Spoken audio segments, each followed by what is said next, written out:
Welcome to the Jimmy Palumbo Show. That's right. Show number 106 here, coming to you live from downtown Mahwah, New Jersey, from the gorgeous, shitty kitchen studios of Jimmy Palumbo here at Ridge Gardens, otherwise known as Misfit Island of people. I think there's serial killers that live in this complex, divorcees, people that we don't know what they are. I think sometimes the dogs and cats pay the rent, not so sure.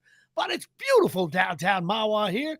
Of course, alongside, behind the glass, as they used to call it, it was supposed to be Chris Gucci, but once again, a late scratch Chris Ben Simmons Gucci, just not able to attend the games. Fans are, it was Ben Simmons Jersey Day, and some of the kids going home are going to be disappointed. But we have a special. We have I don't know, maybe the Brett Gardner or the guy who's not in the starting rotation, but when you look at his baseball card, 31 starts a year with a 3.6 ERA. Ladies and gentlemen, from Chop Sports, Mr. Dave Struchio. Dave, what's up, man? Oh, I love being second fiddle to Chris. I do. Well, you started off first fiddle. The texts are the best. Do I got Ben Simmons or Obi Toppin? Yes, well, you got me today. Sorry, folks. No, well, listen. The fact of the matter is, the managers. I don't sign all the players. The manager seems perfectly fine having Struchio give him 7 strong innings coming out of the. It's getaway day here. Big 3-game series coming up. I know you're going to at least eat innings. Where Struchio injuries, I don't know if he give you an inning and a half. You just don't know here. But we are on show 106, which is the beginning of the 3rd year here at Shea of the Jimmy Palumbo Show, and it's good to have you, Dave. And we do the little thing at the beginning of the show. And it's this baseball card thing. I grabbed this guy. Now, I have to admit, this might be the ultimate shitty. You're not going to know who this guy is. He's a little bit before your time. But this is like a traditional bad Yankee. Now, keep in mind, some of these players that we mock out, they played a decent amount in the major leagues. So it's like the ball's on me. It's sitting here in my kitchen to mock out some guy who played 8 years in the major leagues. But we're fans. We get to do that. That's the way it works. So this guy is Rich Bordy. Now, I know some people just drove off the road. I actually remember I must have got about 45 of these when you bought the gum at Woolworths in Colonia there. Woolworths. You remember that place over there by the food town? Horrible. Mm-hmm. And you always got a Rich Bordy. And this, if any guy, this guy was in the spoke. I will admit this player in this year was in the nation's spokes more than any other. He should be like a bike spokesman, like, for Trek bikes. Like, I know what it likes to be stuck in the spokes. Like, do you think that they how like nowadays the cards, it says like included, you'll get an autograph or you might get a jersey. Do you think like back then they put like, you're definitely going to get a Rich Bordy card on the packaging? Like it should be like, yes, 50 cents for the pack includes Rich Bordy and a pack of gum. Oh my God. But of course I had to do my research and I find out, listen, he played from 1980 to 1988. He played with 5 teams. You always love those 5-team, 8-year guys, which means he was either trade bait or you don't really know. He played with the A's, the Mariners, Cubs, Yankees, and the Orioles. He was 6'7", big right-hander. He's a scout for the Reds now, so he's a little bit of a baseball man, I guess. Drafted in 1980, 56th player in the draft. So, that's pretty, hey, there's a lot of baseball players out there. 50, that's pretty cool. His overall ERA was 4.34 with 173 games, right? Now, with the Yanks, in 85, he was 6-8 with a 3.21 ERA, which really isn't that bad. The Yankees were a hitting team in 85. That's with Winfield and Mattingly and all that stuff. But they traded him, and then they got him in another trade. The trade they got him back for, they also got Ron Babe Hassey, which 4 people just drove off the road right there, which I had to learn that Babe Hassey was actually a decent bat.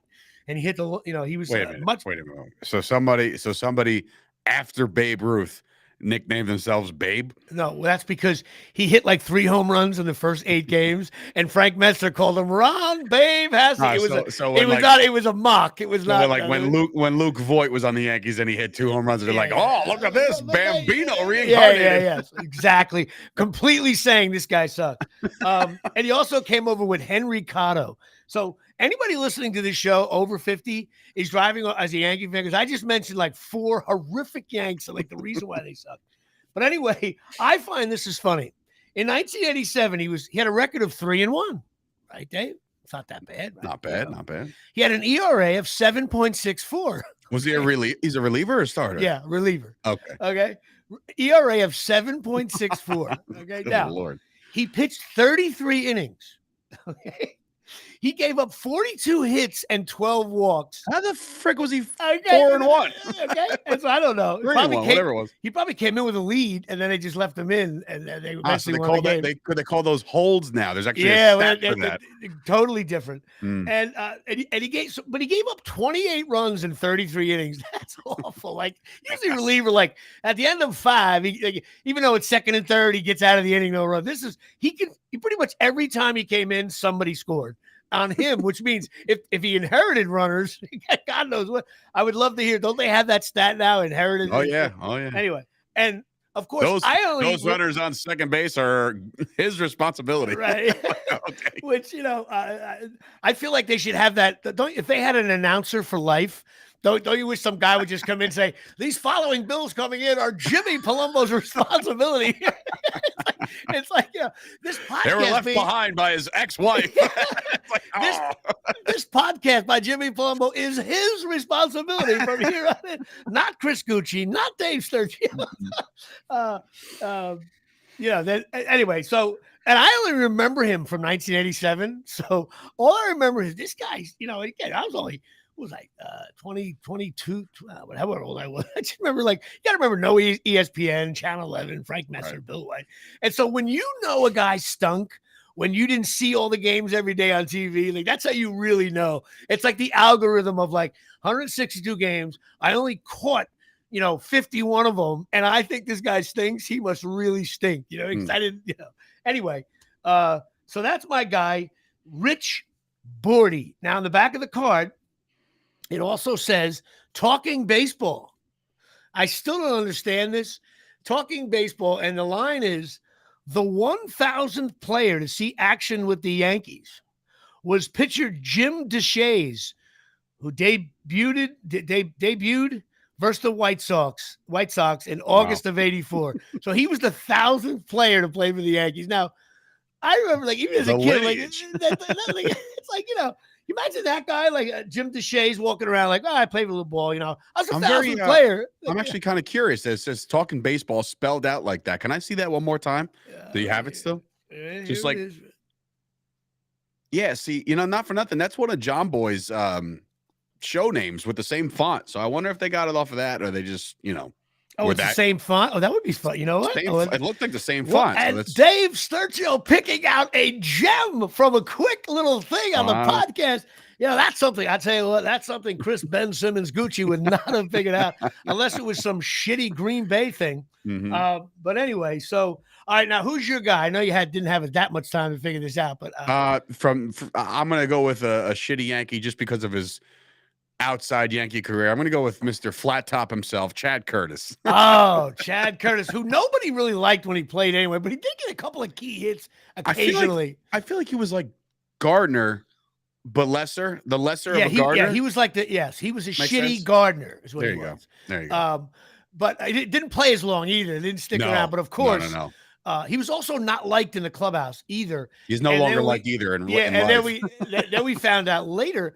Although, is it official now? Is he in jail? I would have to look it up. But he got caught sleeping with high school kid. What did he get caught doing? A couple of you know what? I hate to bring the show to a creepy level, but between John Wetland and Chad Curtis, let's see here. According to this website, Chad Curtis out of prison after being convicted of sexually assaulting teens, hoping to be a productive person. And this article was written this month, 2 years ago. So he's out of prison. Good Oh for my him. God. Paid his debt So, to society, but he's still a piece of garbage. so let's look at, the two players for the Yankees back then, Chad Curtis and John Wetland. Oh yeah, him too. Wetland too, man. Wetland, I think, is in jail for not getting out. He's not And there's he's not another good, man. player. There's the third creep in there. I remember there was three. Oh, I can't remember. There's another creep in there. The Graham Lloyd or no. Graham Lloyd had the hot wife. So that's how we would go to God, I laugh at this stuff. We would go to Yankee Stadium and somehow we would end up not getting kicked out, or we would linger around and see, or we got there early. I don't even remember, but Graham Lloyd would walk in with his hot wife, and like, even if he gave up 8 runs, we were like, I love Graham Lloyd. His wife's hot. Like, that was like, that's all that matters at the end of the day, man. Like, how well me and my buddies, how well we would have done as pitcher, hot wife. As a GM during the draft. Oh, she's girlfriend, she's hot. We gotta draft him. Why? For the marketing, obviously. But all right, so yeah, Chad Curtis, jerk off. He stunk too. So that's it. Chad Curtis and Rich Bordy for the crowd around over 30 and over 50. We covered both eras right there.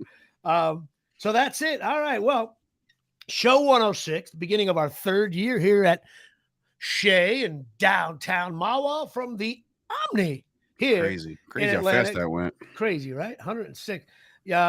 Remember, you know what? You actually kind of forecasted all this because when the first day you walked in, you thought I was Chris. So lo and behold, 3 years here later, you are. Here I am. Well, nobody knew on Facebook. I didn't know who the hell I was talking. I still don't know who I'm talking to over there.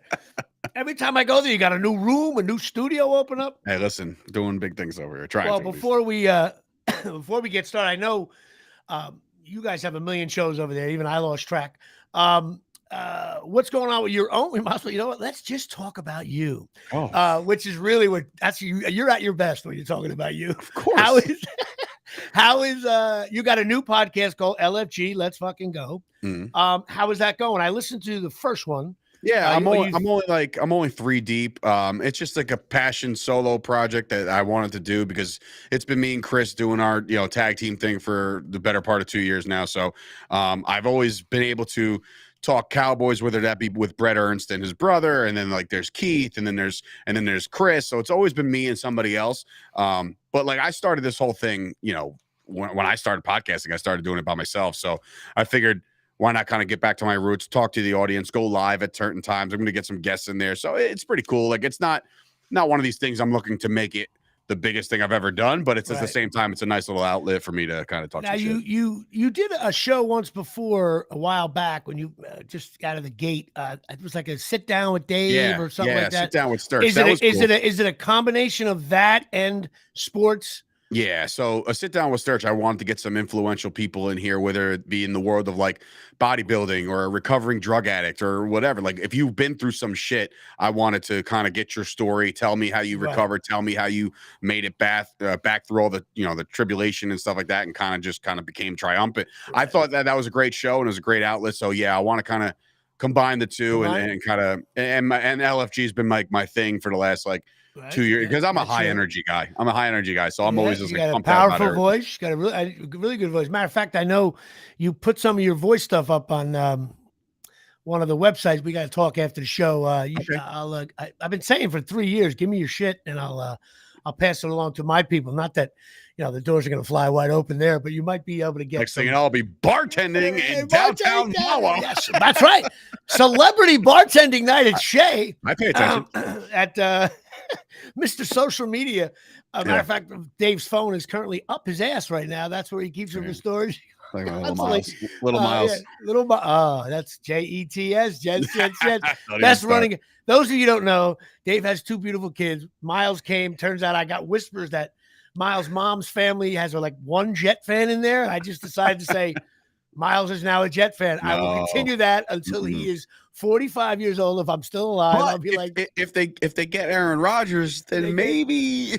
No, but by the time he knows anything about football, Aaron Rodgers will be Zach Wilson will be retiring. He'll be making $70 million a year in the booth with, But that's always a running gag that Dave's kids are Jets fans. I will continue that. I find it funny. I even think people on Chop Sports know what I'm doing.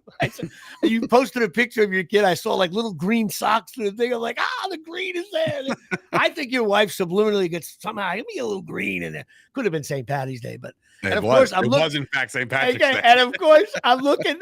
Well, it didn't matter to me. I saw green in the photo. Right. I just, the funny thing is though, if you look at your background right now, oh yeah, it's jet green. That's I actually had something. I had something worked out. You can call it anything you want, Dave. You love your kids so much. Your brain subconsciously knows it's all about JETS, Jets. Anyway, so all right. Well, I'm great about your show. That's great. I always thought you should. You know what? I'll give you advice. I think you should just stick to, like, don't ever stop doing that show. Because even if it's not once a week, you get busy with your 2 or 3 other shows and your other content you have to provide. I think it's important that you keep your voice going. In other words, like try to do 80, 90 shows. So I just think it's a way for you to get plucked on another network someday or something like that. So, and that's nothing against Chris. He should do his own show too, if he wants.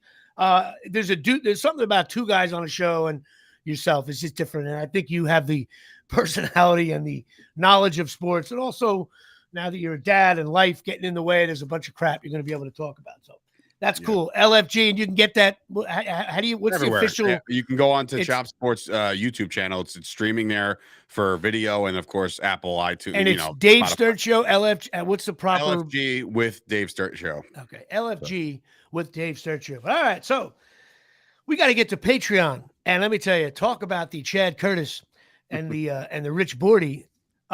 We are mired.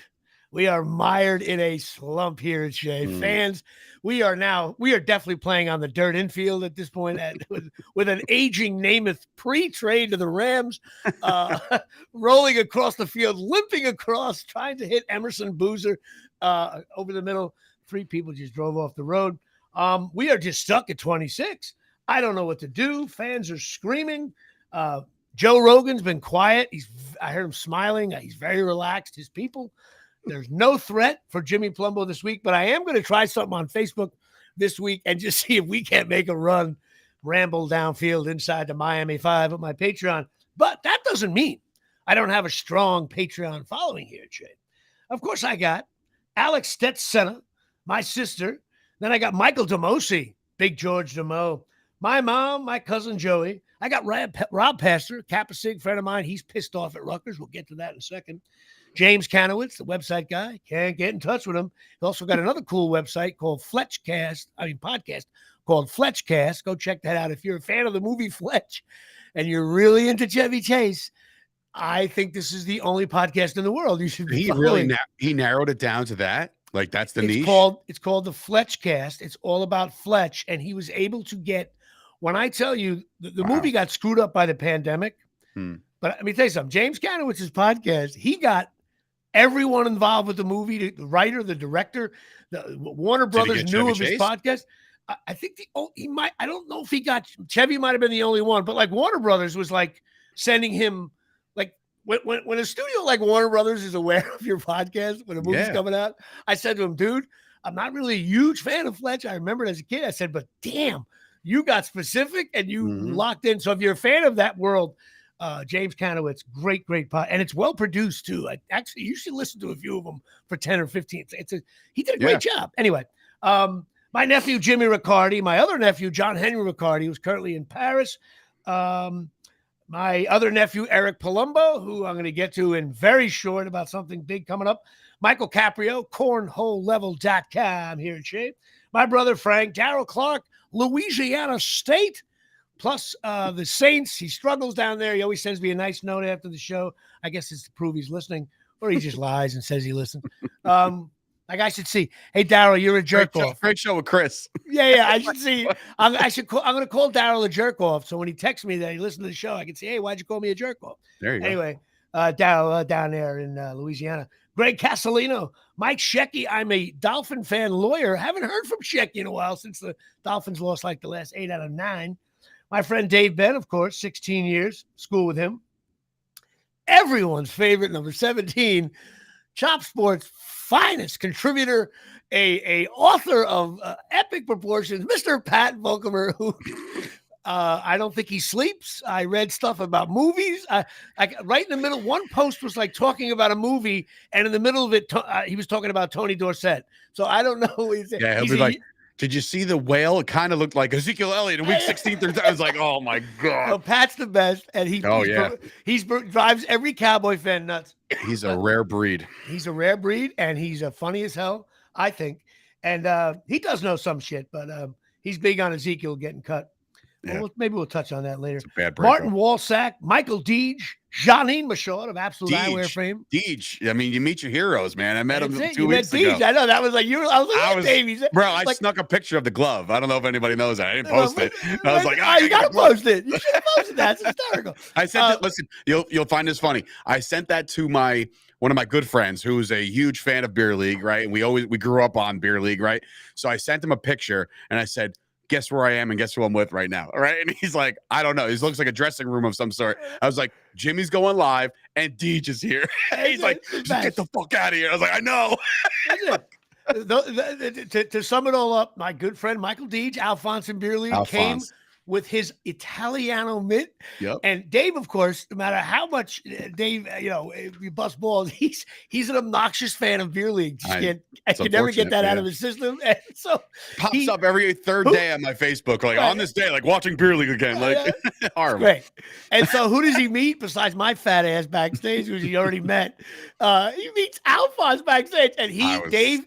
If you ever want to know what Dave was like as an 11-year-old kid, all I got to do is get someone in Beer League near him, and I thought he was going to ask for his autograph. And it was before, it was before I actually met him. He walked by me, and I shot you a text like, "Your D just walked by me." you're like, what are you doing? Come on back, and I'm like, oh my god! It's like there we go. If Beer League 2 is ever in the theaters, I know there's gonna be a line outside the door. Who will be first online? Right here, this guy. Anyway, so I find that hysterical. But Deej brought his Italiano mitt, and that was a riot. Anyway, I love it. Janine Michaud, Absolute Eyewear, Robin Achani Barna, my cousin John Henry Palumbo, Penn Stater. He enjoyed that little run they had. Greg Alprin, producer of Beer League 2.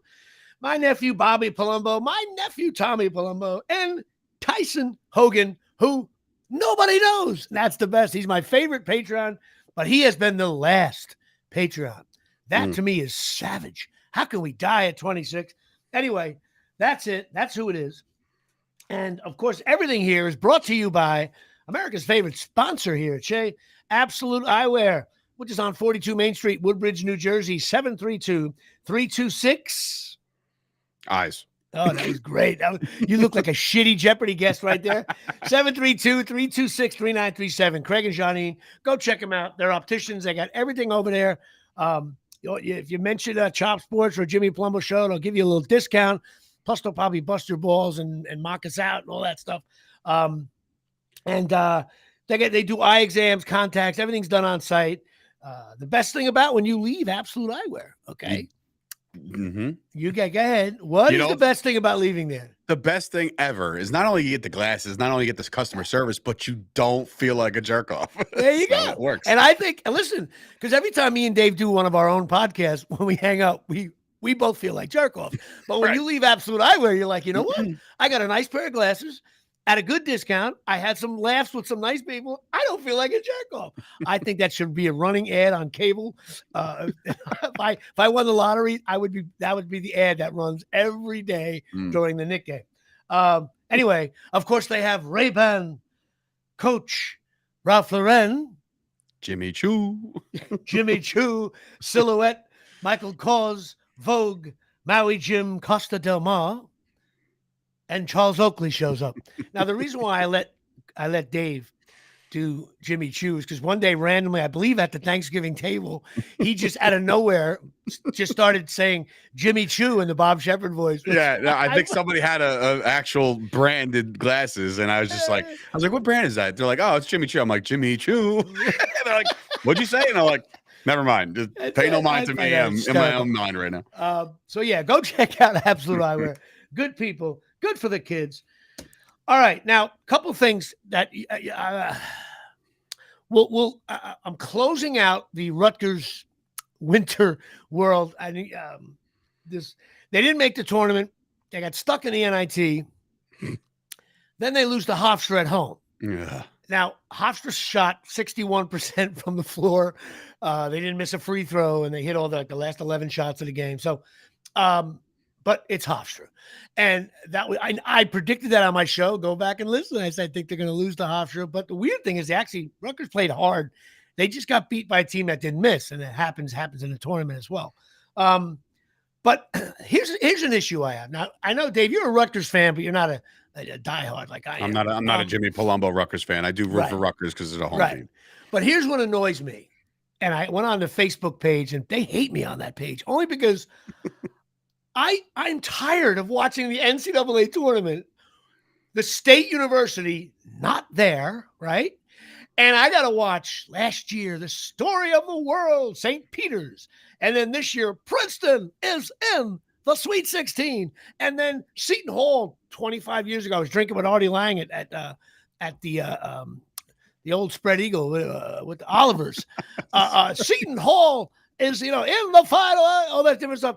It seems like every year, some New Jersey school, not Rutgers, does something. Or the player who hits the winning shot, from Camden, New Jersey, here at Villanova or North.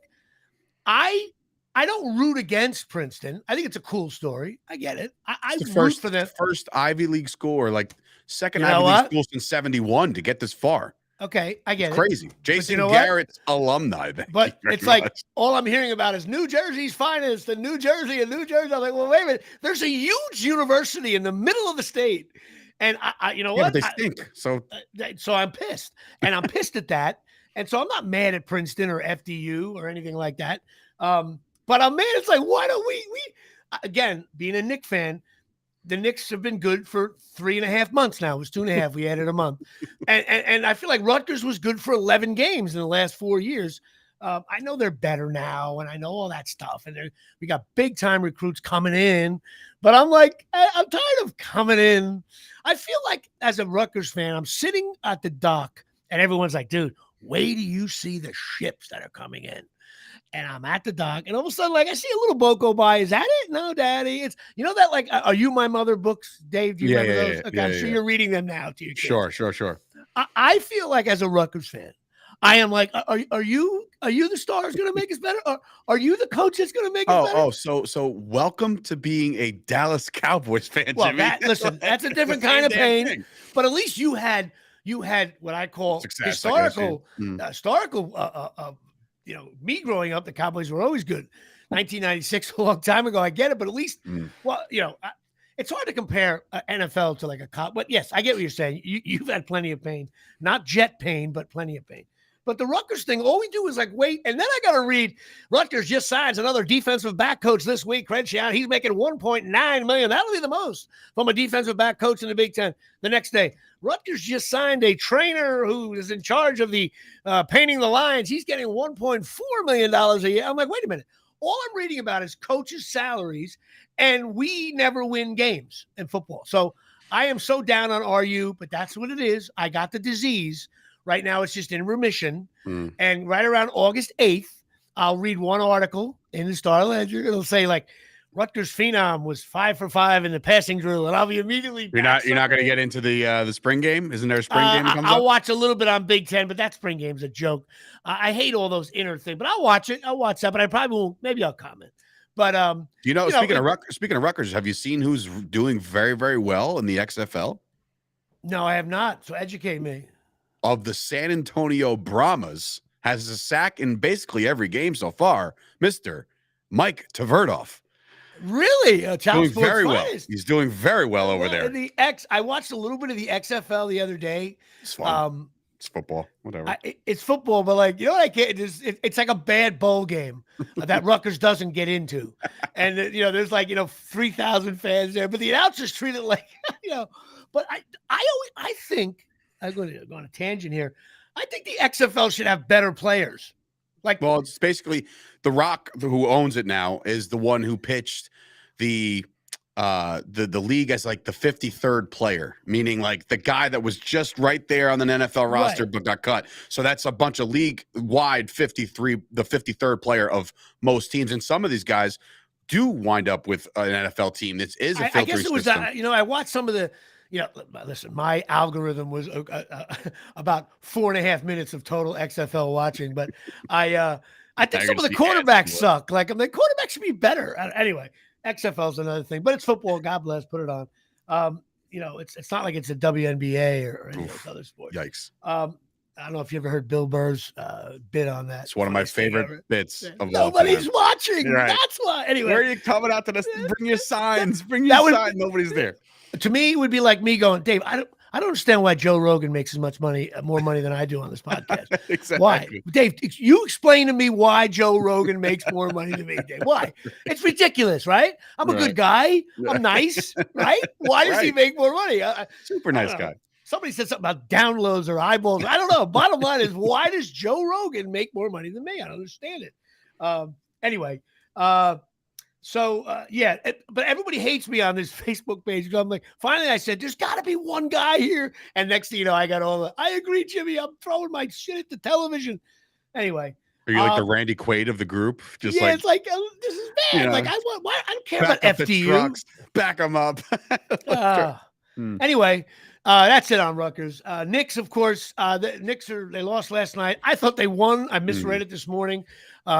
Randall, of course, scored 170 points. They lost by 4 points. Right, but I know right away. I should have saw that first. I would have known they lost.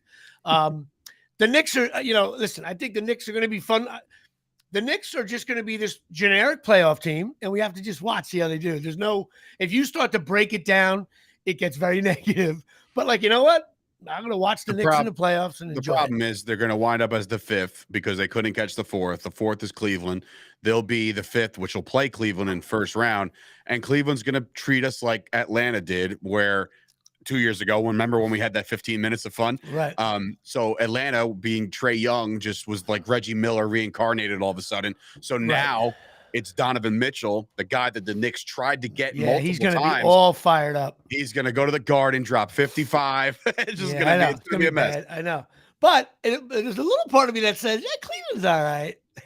I think they can run with him. My counterpart, Chris, thinks there's no shot in hell. Right. So. Well, listen, by the way, Chris, if only Chris were on the show, we could get his opinion right there.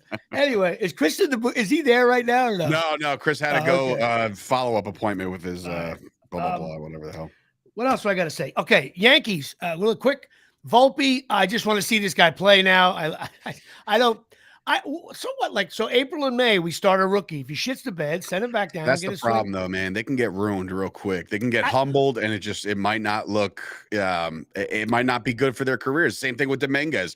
Guy's knocking the crap out of the ball. But if you bring this guy up and he's knocking the crap out of a ball that's going about 93, 94, wait until somebody throws 99, 100 at him, and it might just ruin everything. So that's why for me, I don't like taking our time. If these guys are ready, get them up to the majors, let them play. But a lot of these guys, they have the same thought process of others saying they'll get ruined. I get that. But you know what, Dave, you know what it is though? Again, get off my lawn kind of thing. I'm with you. Right now it's Mike Vogt, whatever his name is, Volpe. But you know what? If he shits the bed, by the time he does, it'll be 2 years from now, maybe, right? There'll be another guy, and we're going to be all excited about him. And I can name, if we researched it, there's been about 20 players in the last 20 years that hey, this guy, hey. Do you remember when we wouldn't trade away the killer bees, and that was Benuelos and that was Betances, and then we wound up calling up Betances. Benuelos went off to greener pasture, but it's a dime a dozen. So that's why I say play the kid. Hitting, if you can hit or not. It's not the best defender. That's fine. Anyway, I just want to see the kid. World Baseball Classic. We'll move on to that real quick. U.S. Japan. I could care less about the World Baseball Classic. I know I don't understand this. If I was paying a guy $25 million a year, I would be like, oh no, you can't do that.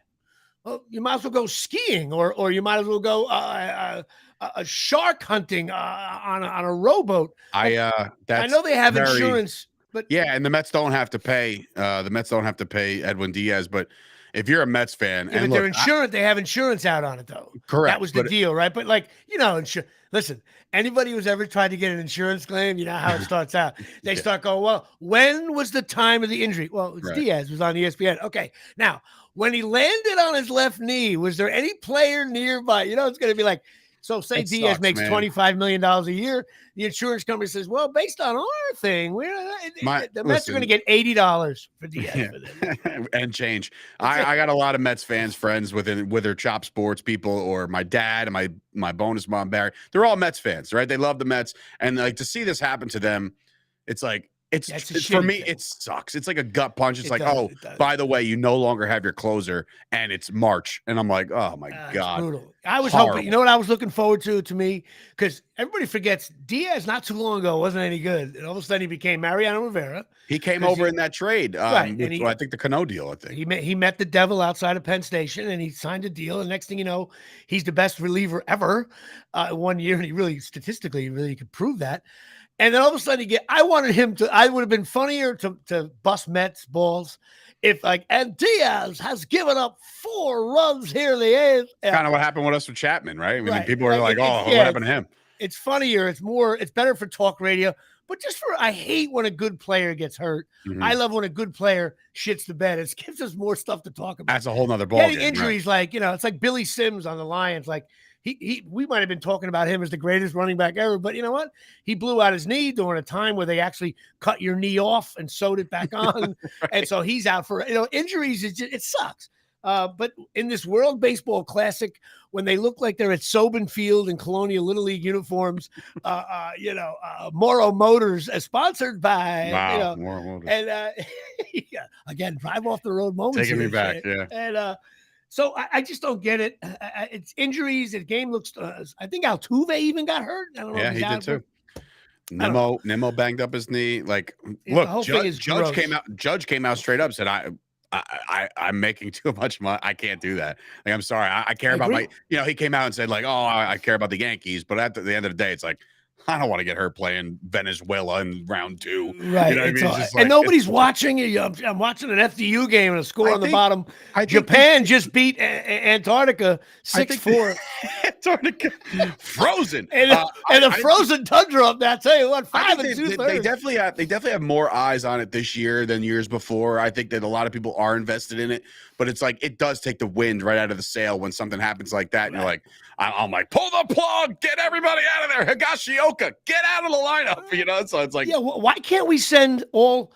I think the World Baseball would be send all the minor leaguers. I agree.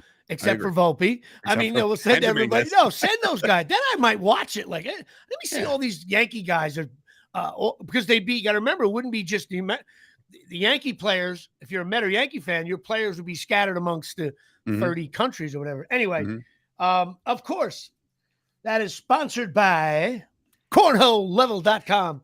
Cornholelevel.com. Now, Dave, you're a big fan of cornhole.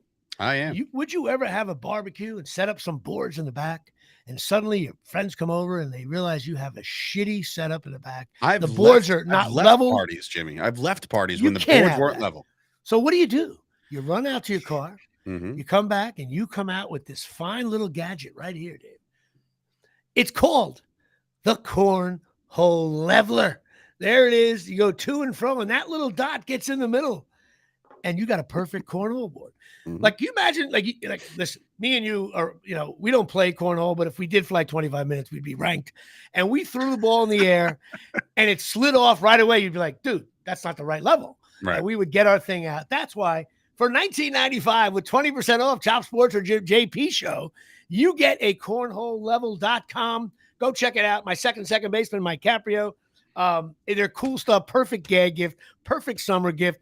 I think they should be all over everyone's beach house down in Belmar and Manasquan. You got to have these things. It's a classic 20-minute jerk-off conversation trying to level out your board with this thing, and you're going to get a kick out of it. Go check it out. Cornholelevel.com. Here. The only mistake you made right there is say that I had to run out to my car and get it. No. Yeah, this is in my pocket. It's in your pocket. I have it. I'm equipped every time. Matter of fact, when you post pictures of your kids, I noticed like hanging off their little pants and a little cornhole level. That's exactly what they are. Yeah, it's good for you. Make sure your kids are walking properly. You want to keep them, on the up and up. And by the way, I think in the future he's going to be all. I'm not making this up. He showed me a few of them.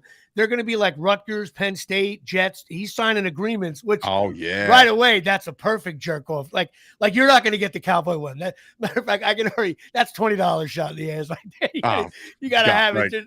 Yeah, it's gonna be on my desk every day. Yeah, I'll have. I'm just gonna level mine will look everything. just like this with a big R in the middle of it, which would be fun. I'm just gonna start walking around the office, see what else I can level. Just like, we'll level it up. You know what? You know what's gonna happen? There's gonna be big producers saying, we were gonna use Chop Sports as a studio, but everything was on an angle. The microphones were on an angle wrong. The desks were angled wrong. That would be, that should be the commercial. You walk into an office and everything is on a perfect angle. Right. And we'll have Scott Norwood as the sponsor on that. Do I know about angles? There you go. Here, that's Shay. Anyway, so this weekend, I am going away for my nephew's bachelor party. Oh, where are we going? And I thought we were just going to Breathless and kill 3 hours, but instead, with RJ's being closed and Cheeks just not the kind of place you want to go to anymore, and Bada Bing's has changed. No, I am going to Park City, Utah, with him and his friends and my brother. My brother was kind enough to kind of chauffeur everyone over to Park City, Utah. And you didn't even bother asking me. That's kind of messed up. Right. Yes, I said to him, I said, Frank, is there any budget for the Chop Sports guys? He didn't text me back. Forget Chris. I'm just the one Chop Sports guy. Well, that's the problem. My brother said, Jimmy, what do I do if I put Chris's name on the plane ticket? And then all of a sudden Dave Struchio told there might be a problem at the gate and the media will be there. And paparazzi. You can't have that. And you'll be doing your podcast live from in some jail cell at Newark Airport because Chris Gucci is banged up. But no, I'm going skiing. And here's the crazy thing. Now, I got my equipment, and I'm a good skier. I've been skiing since I'm 5. I mean, I shouldn't say that. I was a good skier. Now I'm just an aging guy going up and down. But I love the après ski. I want to see my nephew and his buddies, and my brother-in-law I'll be flying out with. And but like my brother made a couple decisions I want to run by you. I'm getting there Thursday. He's getting there Wednesday because on Thursday they're going helicopter skiing. And not only was I wasn't even asked. I said, "Whoa, you going hell? What's going on there?" He goes, "Nah, me and my nephew just decided, Uncle Jimmy, he can't helicopter ski." Like I was denied access. So is it exactly what it sounds like? Do you jump out of a helicopter? You get in a helicopter. Oh God! You fly to a mountain that's not part of the ski area. Oh jeez! And then you ski down to the bottom, and then you get in the helicopter, and he flies you back up to the top, and you go up and down 6 or 7 times. Now. I find it hysterical in the age of Kobe Bryant. Why anybody would get in a helicopter. Very true. Number 2, there's been a lot of snow out west. And I'm like, Frank, what about like avalanches? And like, of course I'm not going in a helicopter to go skiing. And plus I'm fat, old, and ruddy. I'll be cold. And this is like, and then I'm like, wait, but who else is going? I'm just as good a skier. Like I should be on the starting lineup. I'm just choosing to pull a Chris Gucci and not arrive on time at the flight. But then I realized, so I'll be skiing there, which would be fun. Mm-hmm. I just hope they're safe and sound. By the time I land, I want to text everybody and be like, are we done with the helicopter thing over there? Helicopter skiing's for those creepy people. Here's a rule of life. I think it's important, Dave. I'm really speaking to your kids now. If you have to discuss before you put your skis on, if the guide has to give you a beeper in your pocket in case you get lost in the snow, you shouldn't be doing that event. Do you understand what I'm saying there? I wholeheartedly agree. When Miles is 22 and he says, yeah, Dad, I'm going up skiing in a helicopter. I got these pagers in my pocket in case I'm under 15 feet of snow and they need to find me 8 days later. I think odds are Dave and his lovely wife are going to be like, you know what? You sure you should be doing that, son? That's something you do without telling anybody. I hope they're okay. My brother's going to kill me for talking about this. I just think it's nuts. That's not what we do. Yeah, that's not like, does anybody from New Jersey helicopter ski? Like, right? It's not a Jersey thing. No. I go to Camp Corps. The helicopter is bigger than the mountain. Yeah, the mountain wants to get in the helicopter. I've never been in a helicopter, let alone put skis on my feet. Yeah, neither have I. It sounds awful, and anyway. But hopefully they'll have fun, and we'll have fun. Should be good, clean fun. I got to find my equipment, which I bought. I got new equipment, which and what's sad? Make sure you use your big Gorilla condoms as ski pants. That's it. Great joke. Of course, Dave is just bringing up my material here. The big King Kong Magnum, which go check out my, I'm going to be posting some stuff from the show, which was videotaped, by the way. Hey. And I know Dave, I'll make sure Dave just gets Deej's introduction so he can watch it before he goes to bed or with a nice glass of wine after a hard day's work. What are you doing now? I'm just watching Deej introduce you. I got Joe Sinacor checking in, Robin Achani checking in, Bob Sheeha, who was at the show, all checking in here live. Also, Larry Melrose Green checking in, clearly trying to cling on to the Howard Stern fan base. I met you 1,000 years ago. It's so funny. Larry, you're still trying to get to Artie, are you? It's like, I'm surprised you're not going to show trying to use you, huh? Yeah, trying to get me. Hey, Larry, no one's ever done that. Try to get to Artie through me. Okay. You know what I mean? Anyway, Artie's doing all right. Hopefully he'll be back soon. So, yeah, I'm helicopter skiing. Now, we, of course, I want to talk about something. One of my sponsors is Chasing Miracles. And I guess in many ways, Dave Struchio and Chris, they're chasing miracles, trying to launch this Chop Sports Media and growing it and, and the ups and downs of that. And plus, I've been doing showbiz for a long time. But go to chasingmiracles.com. Why? Because they have these hydration packs where you put in water and it gives you over 70 trace minerals into your water, increasing strength, stamina, and overall good health. I will be doing them as I head to Park City, Utah, because I'll be having trouble breathing in the high altitude because nobody can breathe out west. Which is why none of the teams win there. And check this stuff out. You got to talk to Tommy and Donna, chasingmiracles.com. They got all kinds of products you want to check out. And they really believe in this hydration thing. And I've read some stuff about it with alkalinity and all that stuff. Chris uses it. You could also use it to put in your plants and gardening. It's really cool stuff, interesting stuff. Chasingmiracles.com. And I bring that up because speaking of chasing miracles, we were watching the Oscars, and I know you're in the middle of your own chasing your miracle. Some of the speeches that went on at the Oscars, were people that, and I mentioned it last week a little bit, but some of them, were really people that, had they were in the business, I guess like me, and I related to a lot of the speeches in terms of the struggle and almost quitting and the way they thanked their families and their parents, if they were still alive, or even the ones that dead, they thanked them. I was really blown away by that because it was very, I started to realize I'm in this thing 34 years and you've been doing this Chop Sports thing for 3. And, it's a lot of people sometimes, and I'm sure this happens to you, all your social media posts, you're doing really great. You're doing really great. And you got to say, yeah, I'm hanging in there, But people don't realize, man, it's tough, man. I'm a guy. I'm not gonna speak for you. I'll let you speak in a second. But 57 years old. My first TV show was in '95. Spin City. People don't even remember that show. Michael J. Of course you do. But everything beer league.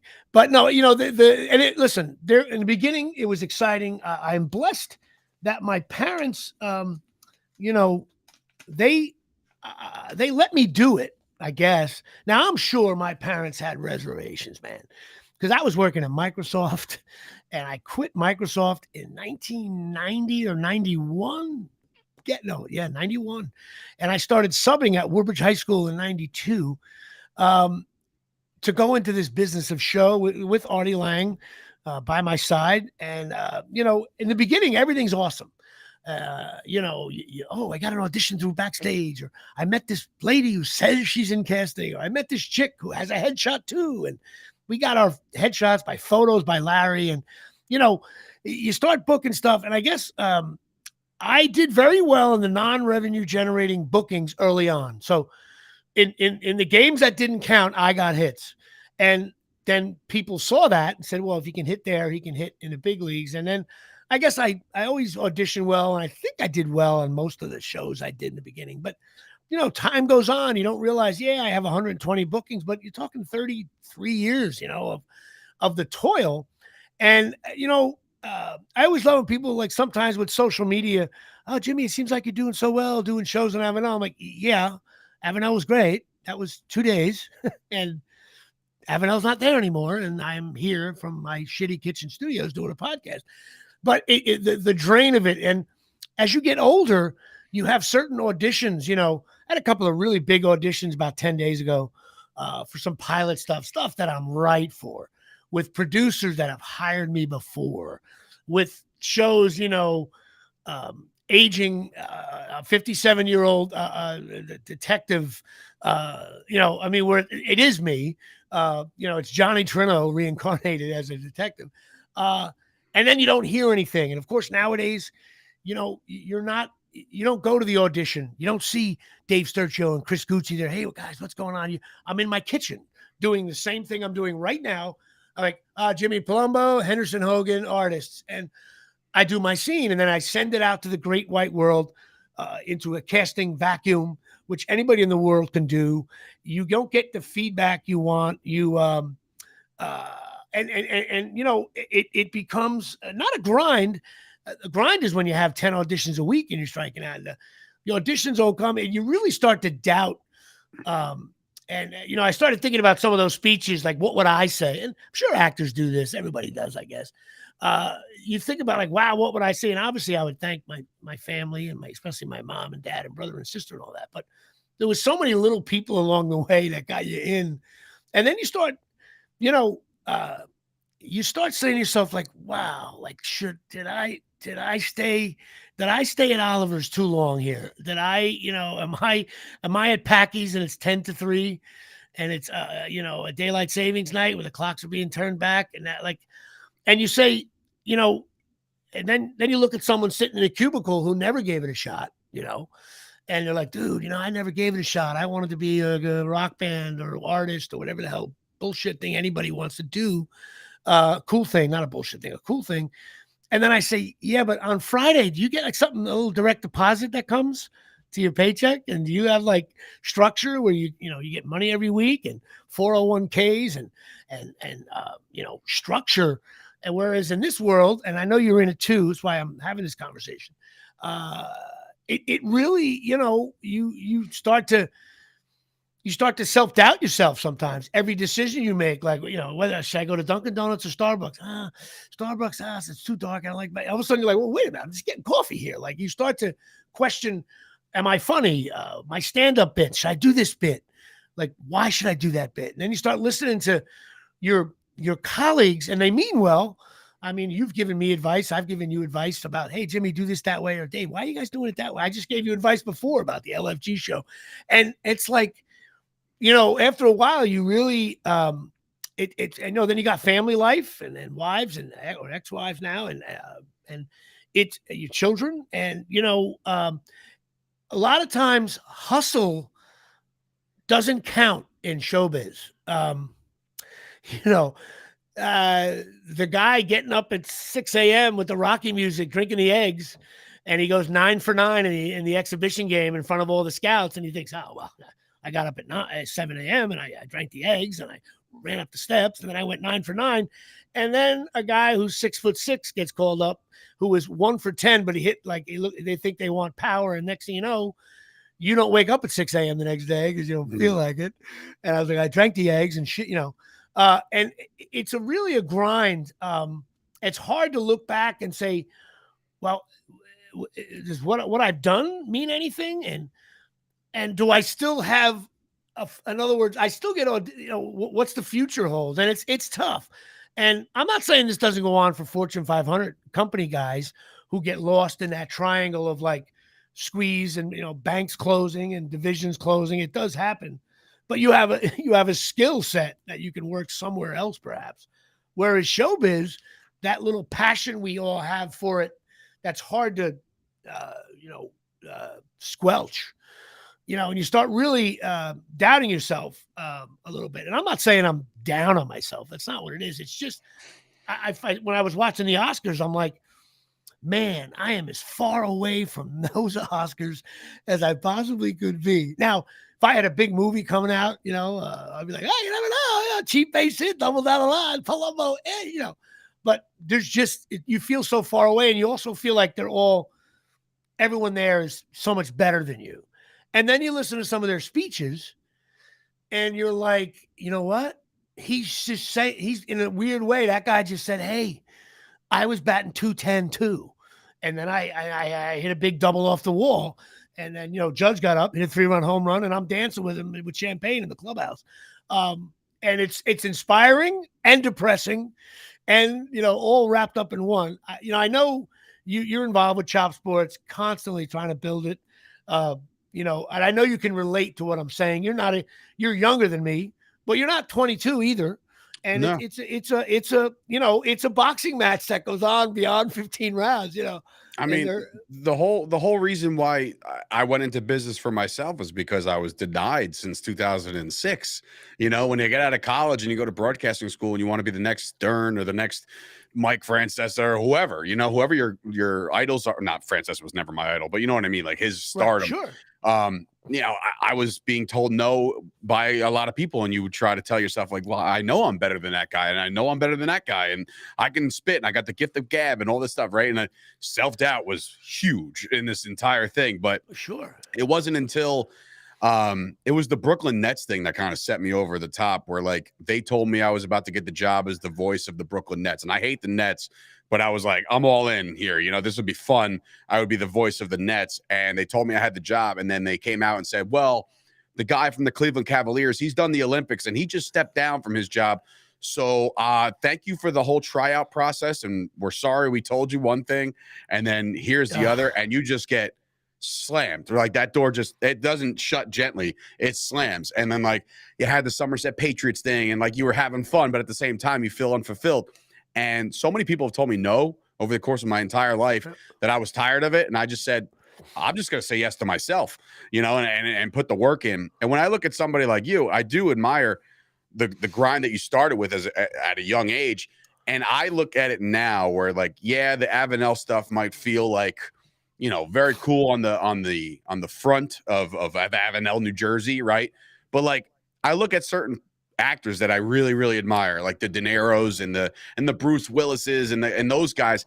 And I'm like, sure, they had these great hits at this age, but then like they hit grand slams at the age of 60 and 65. You know what I'm saying? So like I look at you and like Chris is hard to crack. Like you can't get him to laugh at anything. But like when you talk, and listen, there's no reason I would go to your stand-up to say like, oh, I'm supporting Jimmy.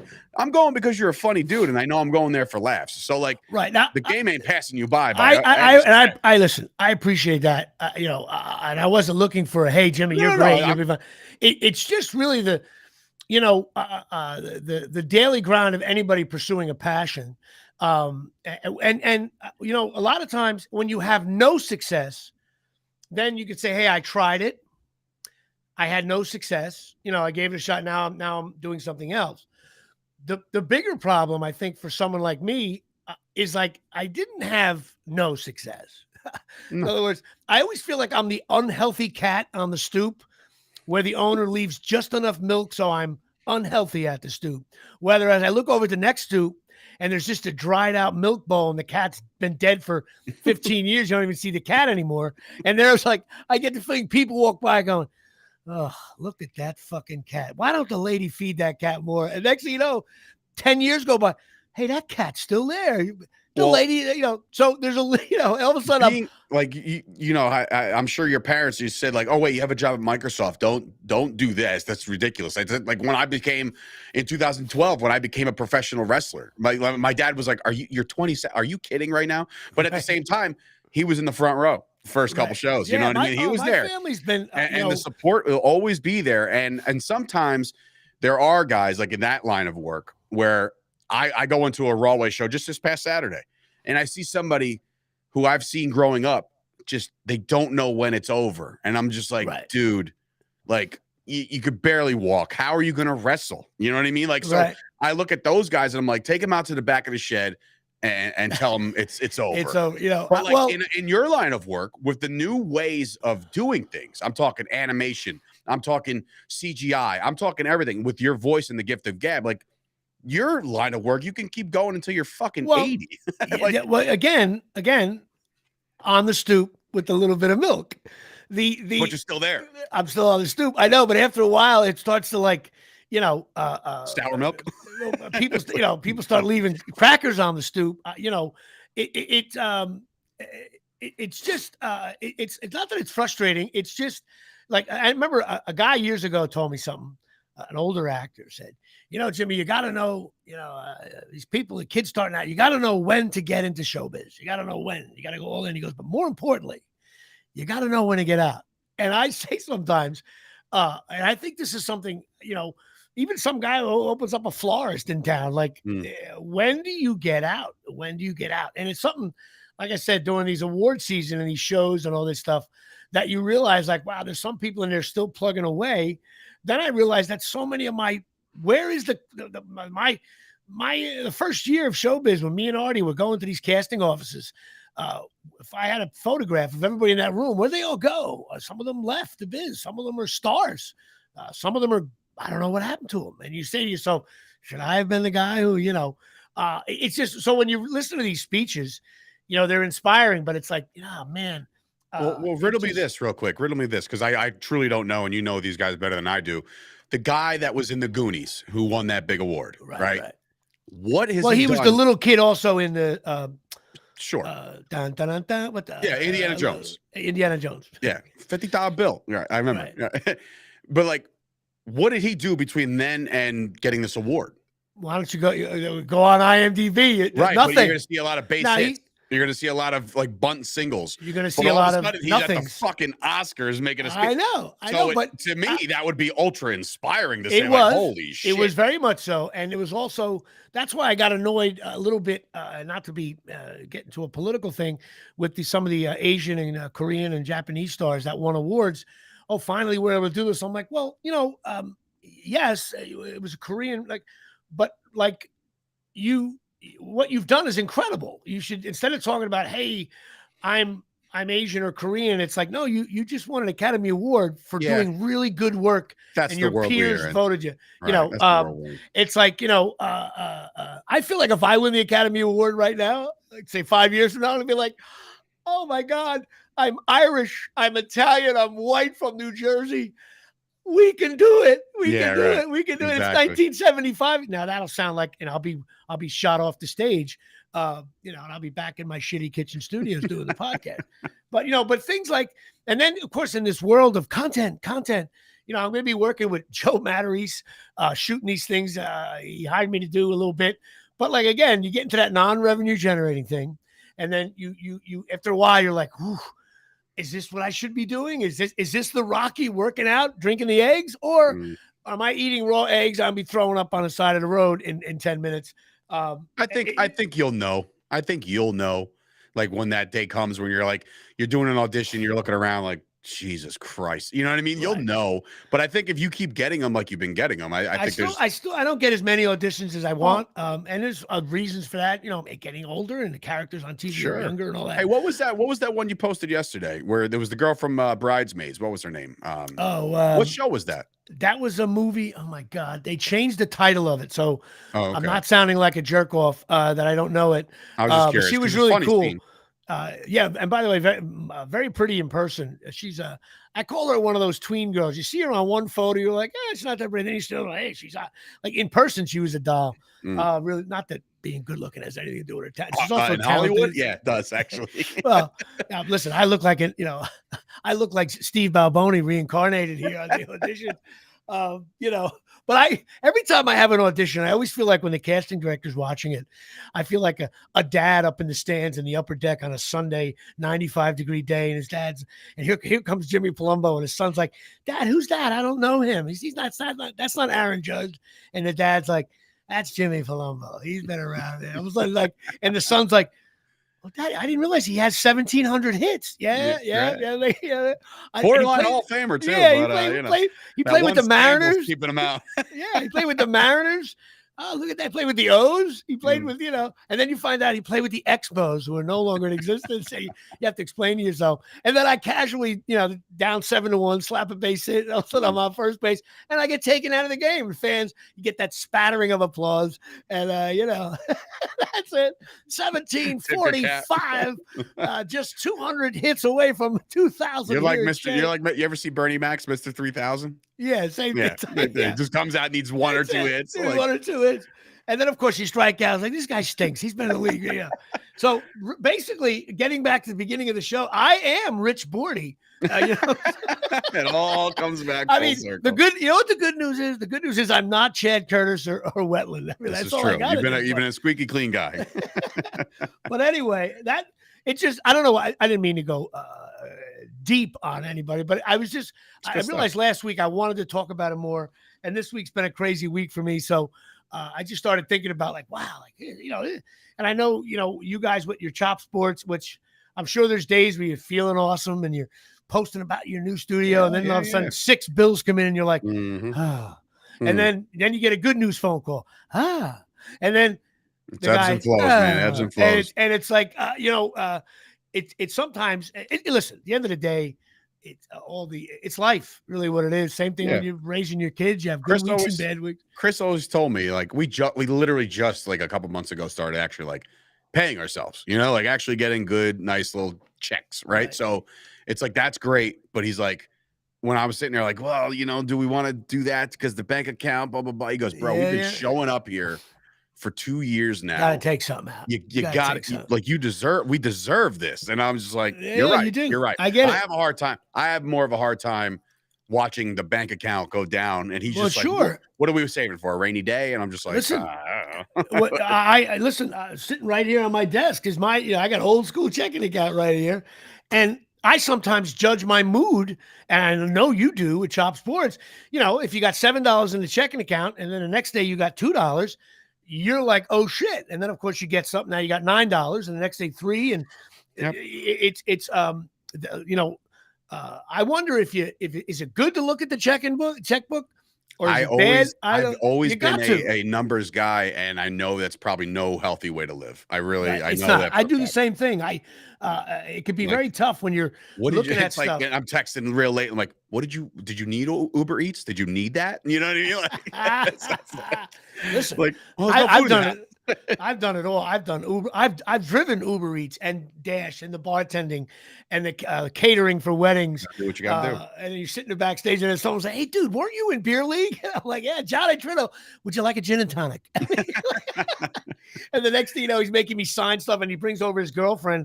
You got to meet this guy. And she's like, the girlfriend gives you a look of like, "Why am I talking to this asshole bartender wearing a shitty white shirt and a black tie?" And all of a sudden, they're like. And don't take this the wrong way. I compare you to like a Johnny Drama, you know, like from Entourage, exactly right. Where you're just like you're like some surfer dude, like, hey, weren't you on TV once? And you're like, yeah. As a matter of fact, I was. He's like, yeah, like 20 fucking years ago. Exactly right. And then Drama's like, I'm gonna beat the shit out of this guy. And then the only thing I have in my arsenal is because the beer league goes by the boards with the girl, is I'm like, if she acts weird, I'm going to throw the haymaker I was on Friends episode. And then usually it's like, down goes Frasier. Down goes. And then it's like, this guy was on Friends. What episode? The one where she has the baby. Yes. And you raise your arms up. Then you realize you're only at the pre-trial Olympics, you know, like in downtown Mexico City. How many more exhibition games are there? I don't understand. Oh my God, it's so funny. I don't know. Things are making noise now over there. I think it's my Alexa. Alexa, shut your mouth. Anyway, so we'll conclude our show really briefly. Couple of things. By the way, have you watched that show Daisy Jones and the Six yet? On Amazon? No. Awesome show, man. Daisy Jones? Daisy Jones and the Six. It's with Elvis's granddaughter, Riley Keough, smoking hot. Bunch of other really good acts about music business in the 70s. A little bit based on Fleetwood Mac, talent, drug use, Southern California. Actually, speaking of something like that, where it's like the music business behind the scenes, have you seen The Offer? Oh, it's great. Offer's great. Woo. I read a book, one of the books it was based on, and I had no idea.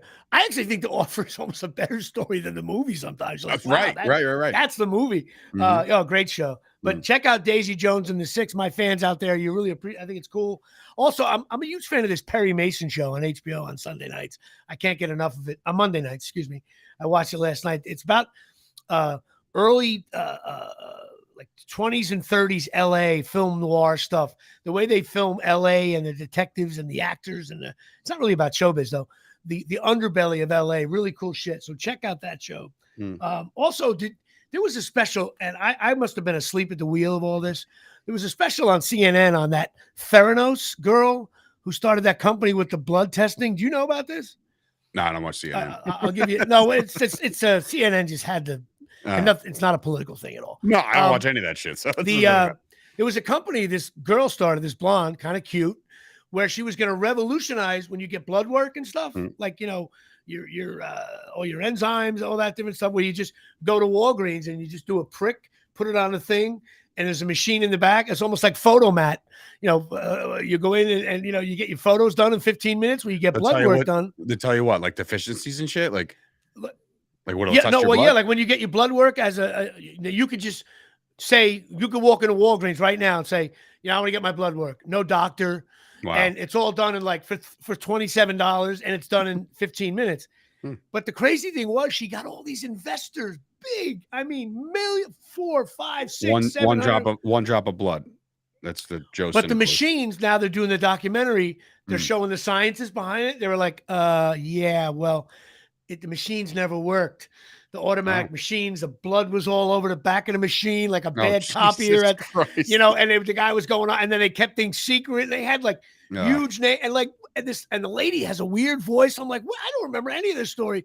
Complete. She swindled dollars off of people, revolutionizing the lab testing world, and she ended up she never had the product. It never worked. They got Walgreens. Walgreens got involved.